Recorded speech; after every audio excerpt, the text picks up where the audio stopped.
আমার উপর আনা হয়েছে, আমি অস্বীকার করছি, কারণ এরকম কোনো ঘটনা ঘটেনি।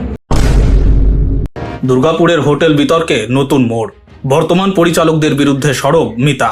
দুর্গাপুরের জংশন মন সংলগ্ন একটি বেসরকারি হোটেলকে ঘিরে ভাঙচুর ও মারধরের অভিযোগের ঘটনায় নতুন মোড়।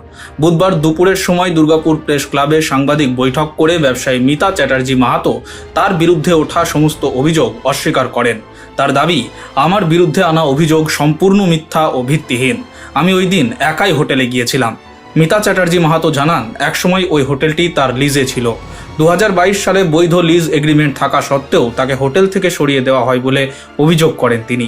তার দাবি, হোটেলটি রোজ ভ্যালির গোষ্ঠীর সম্পত্তি হওয়ায় পরবর্তীতে হাইকোর্ট, ইডি এবং অ্যাসেট ডিসপোজাল কমিটির নির্দেশে তাকে ফের দায়িত্ব ফিরিয়ে দেওয়া হয়। পাশাপাশি বর্তমানে যারা হোটেল পরিচালনা করছেন তাদের বিরুদ্ধেও রোজ ভ্যালি চিটফান্ডের সঙ্গে যোগ থাকার অভিযোগ তোলেন তিনি। অভিযোগ আমার উপর আনা হয়েছে, আমি অস্বীকার করছি, কারণ এরকম কোনো ঘটনা ঘটেনি। জিনিসটা হচ্ছে যে ওইখানে ভাঙচুরের একটা ঘটনা চলছিল, আমি বাই ফোন পেয়ে আমি অনেক পরে সেখানে ঢুকি এবং ঢুকে গিয়ে দেখি ওখানে পুরো তাণ্ডব চলছে। এবং ওখানে আমি যখন ঢুকি তখন রীতিমতো ওইখানকার যে জিএম ছিল, এককালীন সে আমার কাছেও জিএমে কাজ করেছে, সেই জিএমের মানে পুরো নেতৃত্বে কিছুজন এসে আমার উপর অ্যাটাক করে, একে এর মধ্যে এখান থেকে তারা, এবং ওইখানে আমি কিন্তু কোনো কিছু বলিনি। ওখানকার ওনাদেরই এক স্টাফ, আমি জানি না, মানে বাপ্পাদাকে কল কর বলে সেখানে কিন্তু কথাটা ওঠে। এবার কোন বাপ্পা, কিসের বাপ্পা, কাকে কল করে আমি ওটা কিন্তু ডিটেলসে আমি বলতে পারবো না। বাপ্পাদাকে কল করে জিনিসটা জানা এইটুকু আমার কানে এসছে, এবং এত বাজেভাবে আমাকে অ্যাটাক করে। পুলিশ এসে আমাকে বলে, ম্যাডাম এই সময় আপনি এখান থেকে চলুন এবং চলে গিয়ে আপনার যা বক্তব্য আছে আমি থানায় গিয়ে বলুন।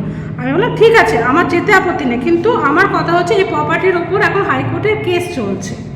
যখন আমি ঢুকিনি, মহামান্য আদালতের যে বিচার আছে তাকে প্রাধান্য দিয়ে এখনও যখন আমার কাছে অর্ডার হয়নি আমি ঢুকিনি, কিন্তু তা বলে তো প্রপার্টিটাতে আমার যখন ইনভেস্টমেন্ট আছে, এখানে ভাঙচুর চলছে, সেখানে তো দেখতে আসার অধিকার তো এমন নয় যে আমার নেই। আমি জাস্ট দেখতে এসেছিলাম, এসে দেখি এরকম তাণ্ডব চলছে।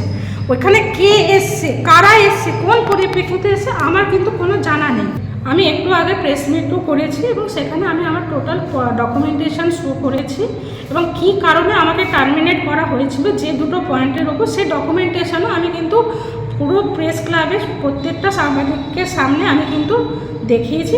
এবং ওইখানে যে টার্মিনেশন পয়েন্ট দুটো দেওয়া হয়েছে সেখানে কিন্তু এরকম কোনো পয়েন্ট ছিল না যেটা উনি মন্তব্য করেছেন। আমাকে যে দুটো পয়েন্টের উপর আমাকে টার্মিনেশন করা হয়েছে তার প্রপার ডকুমেন্টেশন আমি প্রত্যেকটা প্রেস ক্লাবে যারা আছেন দাদাদের কাছে আমি কিন্তু দিয়ে দিই।